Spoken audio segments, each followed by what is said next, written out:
네, 오늘 말씀의 제목은 감정이 휘몰아칠 때라는 제목입니다. 감정이 휘몰아칠 때.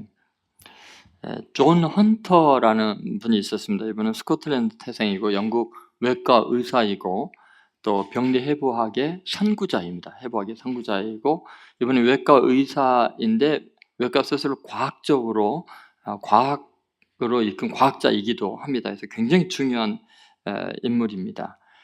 이분이 해부학 이렇게 교실을 학교를 또 운영하고 굉장히 많은 그 해부 표본들을 만들어서 외과 수술뿐만 아니라 과학 발전에 지대한 영향을 끼친 사람이고, 그래서 영국 왕립 학회 회원이기도 할 정도로 유명한 사람입니다. 1793년 10월 16일 런던에 있는 세인트 조지 하스피털 이사회에서 일어난 일입니다. 학생 모집과 관련해서 격렬한 이게 논쟁이 시작됐습니다. 거의 뭐 폭력적인 논쟁이라 할 정도로 격하게 반응을 했습니다. 근데 이 헌터가 자신의 의견을 반대하는 사람들의 의견을 못 참고 일어나서 나가다가 그 자리에서 쓰러져서 죽습니다. 극도의 스트레스 유발형 급성 심근경색으로 쓰러졌습니다. 이 심리적 요인과 그 속에 있는 분노라든지 증오라든지 사랑라든지 이런 심적 요인과 심혈관 질환의 연관성이 굉장히 밀접하다고 학계에서 여러 개 다루는데, 그때 이 존 헌터의 성격과 또 사망의 사례가 굉장히 중요한 샘플이 되어 있습니다. 그래서 유형 A의 행동 양식의 대표적인 사례로 매번 이 이야기를 할 때마다, 그러니까 심리적인 상태와 심장의 건강 상태 이야기할 때마다 존 헌터의 이 이야기가 논문에 이제 발표가 됩니다. 분노, 이 적대감이 심장병 위험을 높이는데 이게 헌터가 이렇게 늘 이렇게 등장하게 되는 거죠. 근데 중요한 것은 이겁니다. 헌터도 그 사실을 알고 자기 입으로 그것을 이렇게 이야기한 적이 있습니다. 나의 생명은 나를 화나게 하려는 어떤 악당의 손에 달려있다. 어때요, 여러분? 여러분의 생명이 누구에게 달려있다고요? 나를 누군가 화나게 하면 그 사람이 나를 맘만 먹으면 죽일 수 있다는 거예요. 왜? 우리 속에 분노가 폭발하면. 그런데 여러분, 자신의 분노가 자신의 지금 심장의 발작에 굉장히 큰 영향을 끼칠 수 있는 걸 알면서도 어때요? 휘몰아치는 감정에 분노를 컨트롤하지 못하는 거죠. 이게 왕립협회 회원이고 최고의 의사인 헌터의 운명이었습니다. 그럼 여러분, 왕립협회 회원입니까? 의사입니까? 아니잖아요. 우리는 더 취약해요. 그래서 여러분, 우리에게 무슨 일이 일어날지 몰라요. 그래서 드라마에 보면 가끔 뒷목 딱 잡고 쓰러져 끝나잖아요, 인생이.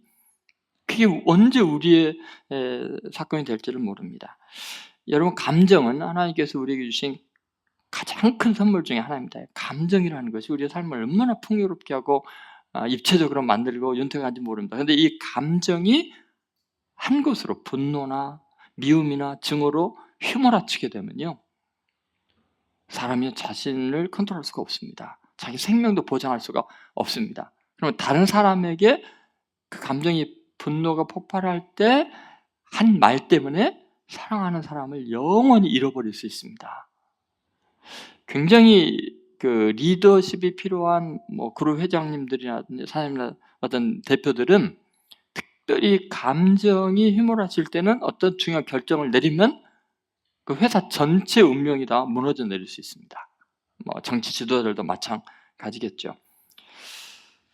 오늘 본문에 보면 요나단을 보면요, 지금 이 20장 전체를 여러분이 나중에 집에서 한번 읽어보면 알겠지만 감정이 어마어마하게 폭풍처럼 휘몰아칩니다.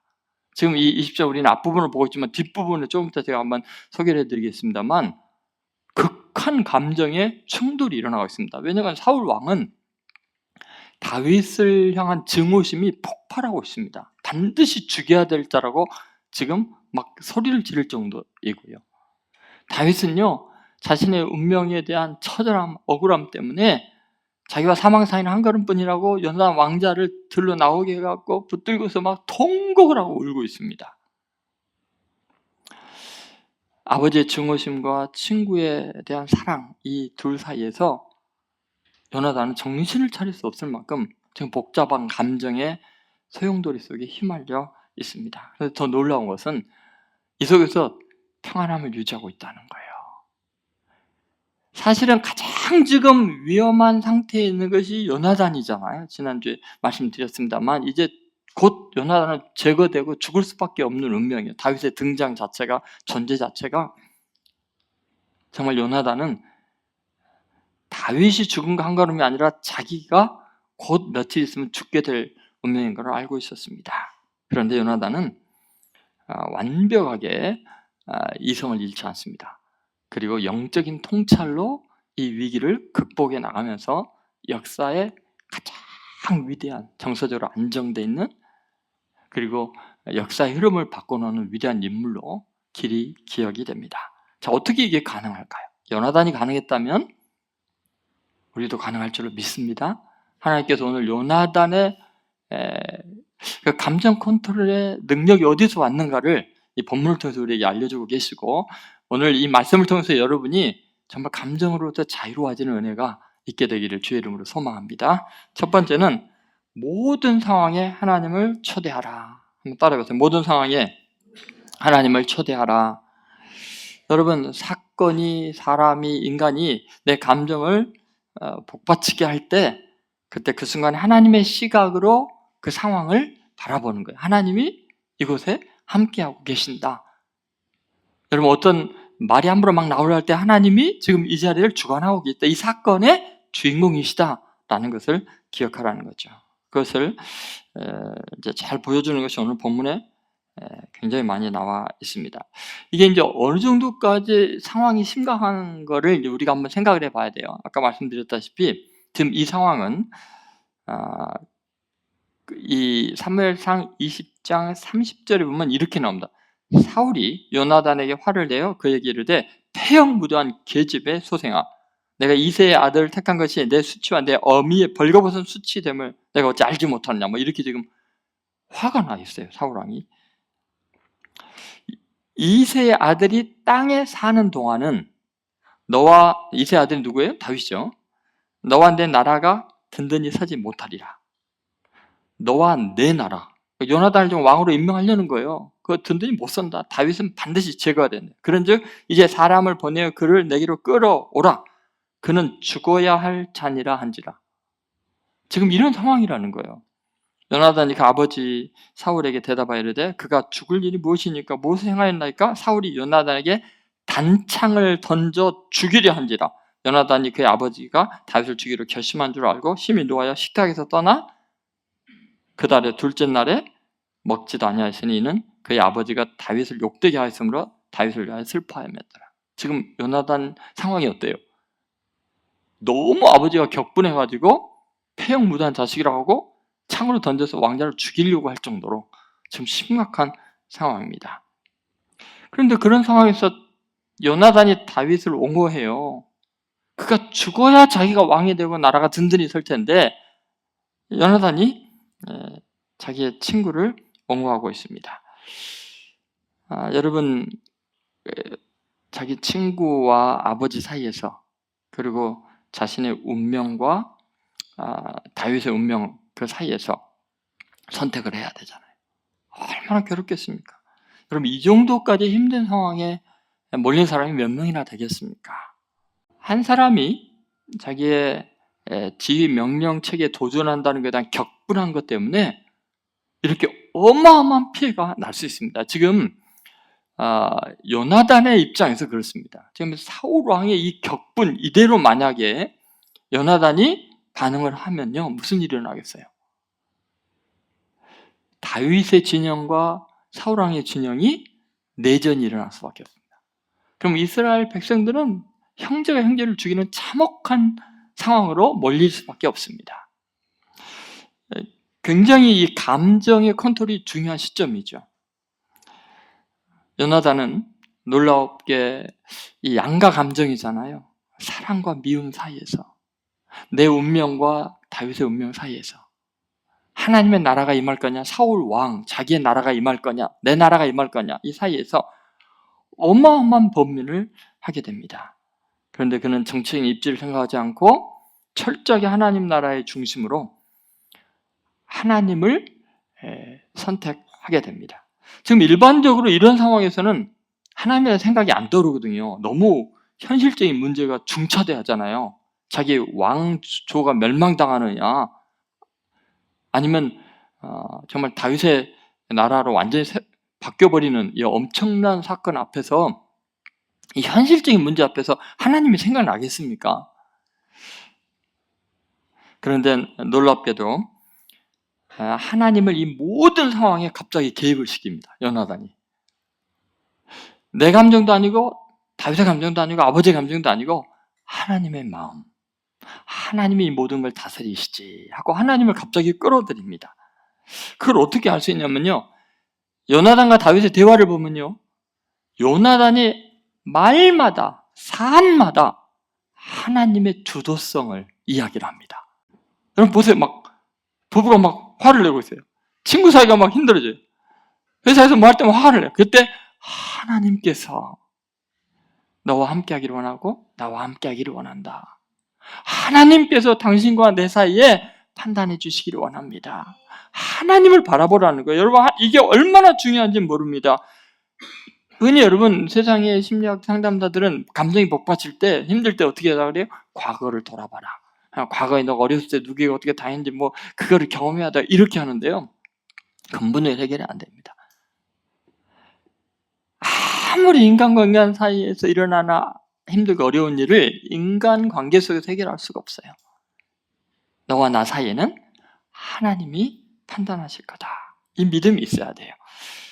여러분, 요나단이 얼마나 이 하나님이 함께 해야만 이걸 이길 수 있는지 얼마나 간절히 고백하는지 20장 23절에 이렇게 말하는데 제가 읽어드릴게요.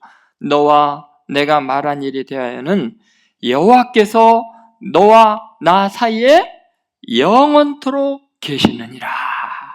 이게 요나단이 위대한 이유예요. 감정이 평온한 이유예요. 어떤 상황에서도 흔들리지 않는 이유가 뭐예요? 너와 나 사이에, 너와 나의 문제가 아니라 영원토록 하나님이 계시느니라. 그 뭐 하나님이 책임진다는 거예요. 내 억울함을 아신다는 거예요. 내 슬픔을 아신다는 거예요. 내가 어쩔 수 없는 걸 아신다는 거예요. 내가 하나님의 나라를 추구하기 때문에 손해보고 죽는 것을 내 하나님이 아신다는 거예요. 영원토록 그 원수와 내 사이에 하나님이 계신다고 고백하시기 바랍니다. 살면서 억울한 일이 없겠어요, 여러분? 그런데 내가 세상 사람들과 똑같이 반응하면 그게 어찌 예수 믿는 사람이겠습니까? 하나님이 심판자이시고 재판장이십니다. 너와 나 사이에는 영원토록 하나님이 계시느니라. 이 한마디 앞에서요, 감정이 차분해지는 거예요. 왜냐, 하나님이 가만히 안 있으니까. 하나님이 책임지시니까. 너와 나 사이에 감정이 복받치고 휘몰아칠 때 이해할 수 없는 상황에서 늘 하나님을 대입하시고 초청하시고 하나님의 이름을 부르면서 너와 나 사이 영원토록 하나님이 계시니라. 이렇게 승리하는 여러분 되시기를 주의 이름으로 소망합니다. 두 번째, 어떻게 이겨나갈 수 있었을까? 그것은 하나님의 인자하심을 앞세워라. 여러분, 하나님의 심판과 하나님의 분노를 앞세우면요, 다윗 죽일 수 있고 아버지에게 반항할 수 있어요. 그런데 요나단은요, 하나님을 대입시킬 때, 하나님을 초청할 때 어떤 하나님의 면모를 강조하냐면요, 하나님의 인자하심이에요. 여러분, 오늘 본문 14절부터 15절에 보면 놀랍게도 인자하심의 주체가, 인자함의 주체가 두 가지가 연결돼서 나오는데 주체가 달라요. 요나단은 놀랍게 굉장히 깊이 있게 하나님의 인자하심을 인간의 인자함으로 연결시킵니다. 그 내용을 한번 보세요. 20장 14절 15절 같이 읽겠습니다. 너는 내가 사는 날 동안에 여호와의 인자하심을 내게 베풀어서 나를 죽지 않게 할 뿐 아니라 여호와께서 너 다윗의 대적들을 지면에서 다 끊어버리신 때에도 너는 내 인자함을 내 집에서 영원히 끊어버리지 말라 하고. 여러분, 요나단이 먼저 언급한 인자함은 뭐예요? 14절에서 누구 인자함이에요? 누구 인자함? 여호와의 인자함을 내게 베풀어서. 먼저 요나단이 언급한 것은 그거예요. 애정이 교차하고 너무너무나 그 상황이 복잡하고 감정의 마음을 어디다 둘지를 모르는 그런 상황에 하나님을 초청했어요. 그런데 그 하나님의 인자함을 강조하고 있는 거예요. 하나님의 인자하심, 이 인자라는 말은 헤세드라는 히브리어가 쓰였어요. 헤세드. 근데 이 헤세드라는 것은 그야말로 아가페적인 사랑을 말합니다. 받을 자격이 없는 사람에게 값없이 거저 베푸는 호의를 말해요. 이건 거래가 아니고 계산이 아니고 언약보다 훨씬 먼저 있는, 도저히 용서할 수 없는 사람을 용서해주고 기회가 없는 사람에 기회를 주는 헤세드, 그걸 인자함이라고, 하나님의 인자하심. 여러분, 지금 굉장히 감정들이 교차하고 있잖아요. 사울왕도 계산하고 있잖아요. 지금 다윗이 제거돼야만 내 아들이 왕이 되고 나의 왕조가 계속될 거다. 다윗은 반드시 죽어야 할 자니라, 그렇게 생각하잖아요. 다윗도 나와 죽음 사이는 한 걸음밖에 없다고 지금 절망하고 있잖아요. 다윗에게 필요한 건 뭐겠어요? 여호와의 인자하심. 그것이 너를 살릴 거다. 근데 여러분, 여호와의 인자함이 다윗에게 어떻게 임해요? 요나단이 이 하나님의 인자함으로 다윗을 대하니까 지금 나와 사망 사이는 한 걸음밖에 없다고 생각하는 그 요나단이 하나님의 인자하심 때문에 살게 되는 거예요. 당장에 끌어다가 죽여라, 그래야 내 나라가 견고하리라, 그렇게 하지 않고, 세상적인 방법 쓰지 않고, 정치적인 입장 고려하지 않고, 내 입장도 고려하지 않고, 오직 뭐예요? 다윗에게 여호와의 인자하심으로 대했던 거예요. 그러니까 하나님의 인자함이 없었으면 다윗 너 죽었어.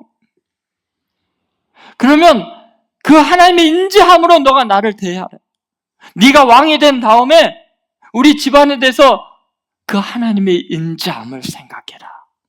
너의 능력, 너의 인격, 너의 수준이 아니라 그걸 훨씬 뛰어넘어서 너 입장도 아니고 하나님의 인자함으로 네가 산 것처럼 너도 나를 하나님의 인자함으로 대해다오. 그렇게 이야기하는 거예요. 이게 인류의 희망이죠. 더 놀라운 것은 거기서 머물지 않고 어떻게 해요? 그 하나님의 인자함이 네 인자함이 되게 해라. 그래서 15절에 보면 그렇게 이야기하죠. 뭐라 그래요? 너는 내 인자함을 내 집에서 영원히 끊어버리지 말라.